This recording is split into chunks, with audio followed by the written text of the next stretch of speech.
Natasha Bryant. I'm skipper for the 49er FX from Australia, and this is my crew, Annie Wilmot, and we're here to do the Miami World Cup. My name's Annie Wilmot and I'm here sailing the 49er FX for Australia, and I'm here with Natasha Bryant. In 2014, our coach Trax Gordon introduced Annie and I to each other, and back then I was in the Optimist and Annie was in a Hobie 16, and we hadn't known each other, so we got brought together and we jumped in the 29er for 3 years and won a World Championships in 2016, and now we've been in the FX for 2 years together. The Australian team has 3 49er boats here competing, and it's really tough competition between the 3 of us, so it's awesome to bring 3 boats here to compete against the rest of the world. And it's really tough competition between the 3 of us. We are the youngest and newest team, but I guess that doesn't mean anything. We all train as hard as we can, so it's really great to have such a tight-knit squad. It's kind of us against the world, I guess. We have good parts to each condition that we sail in. Maybe in really strong wind we can go upwind nicely.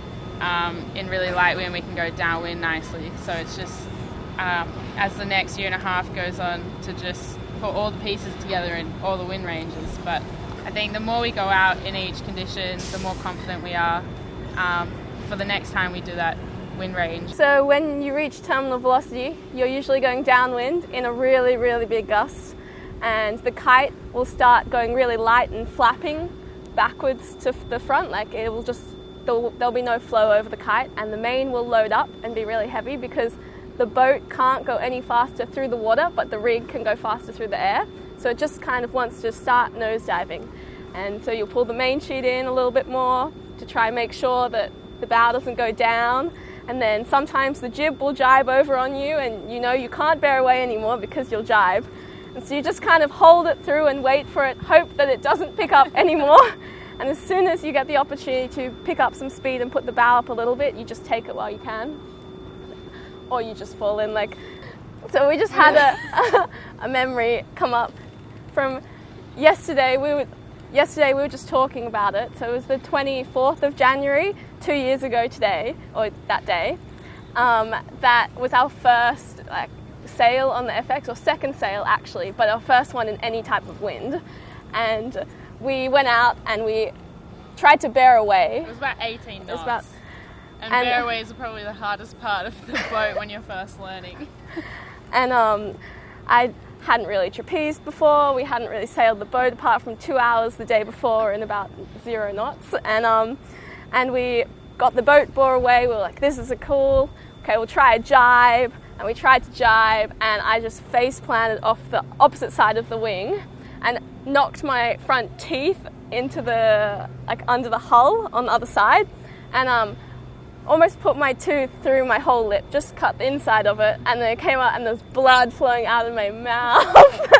And we had to go in, and I knocked the two front of my teeth back, but they're not out, they stayed in, so all was good. And so the next day I went off to the dentist, and Annie went out on the coach boat, I think. We had to miss a day of training. So we missed a day on the water, and then the day after that we were back on the water, but all was good. I just had to ice my face a bit. So we competed at the test event last year in Enoshima. It was really awesome to get on the Olympic waters. Really cool to see what it's like. It can be wavy, super wavy and windy from typhoons coming in. It can be flat and light wind. It was pretty much, we had a bit of everything, and yeah, it's really cool to get to Japan and see what it's like. Well, we're hoping to make Japan our second home for the next 2 years, I guess. We really enjoyed it there. The people were really friendly, and it was a beautiful area that we were in, and the sailing was great, so it would be really nice to get as comfortable as we can there. It's really cool for us this year because this is going to be our first full-time year. Well, my first full-time year. I just finished school. I finished high school 2 months ago back at home, so we had a bit of a rough couple of months after Japan last year, where I had my final exams and graduated, which was really cool. So we're really, really excited for this next year because it'll be the first time we'll both be able to push full time and just see how much we can improve and take on the world. At the moment, we're doing a little bit of rigging experimentation, trying to get the best possible solution for every little detail on the boat. We think like even the smallest gain in our boat will give us big gains on the water.